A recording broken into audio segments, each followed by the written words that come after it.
தேவனுடைய பரிசுத்த நாமங்களுக்கு மகிமை உண்டாவதாக. பரிசுத்த ஆவியானவரான தெய்வத்தை குறித்து பார்த்து கொண்டு வருகிறோம். யோவான் 16ஆம் அதிகாரம் 14வது வசனம் இப்படியாக சொல்லுகிறது, அவர் என்னுடையதில் எடுத்து உங்களுக்கு அறிவிப்பதினால் என்னை மகிமைப்படுத்துவார். எப்படி?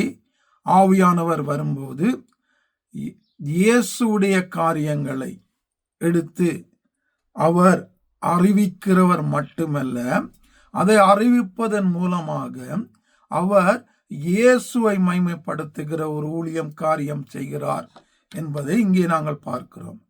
அப்ப ஆவியானவரால வழிநடத்தப்படுகிற நாங்க எப்பொழுதும் எங்களுடைய வாழ்க்கையில ஊழியத்துல இயேசுவிடத்திலிருந்து எடுத்து நாங்கள் அவரை மகிமைப்படுத்துகிற ஒரு வாழ்க்கை வாழ வேண்டும்.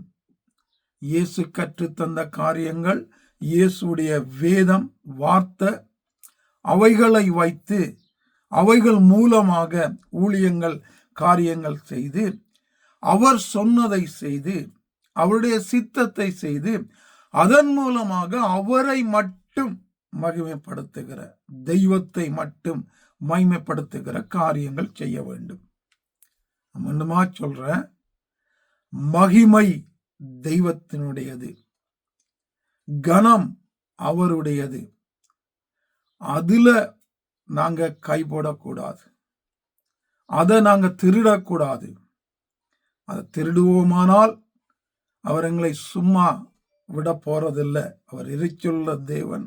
என் கனத்தையும் என் மகிமையையும் யாருக்கும் நான் கொடுக்க மாட்டேன் என்று சொன்ன தெய்வம் அவர்.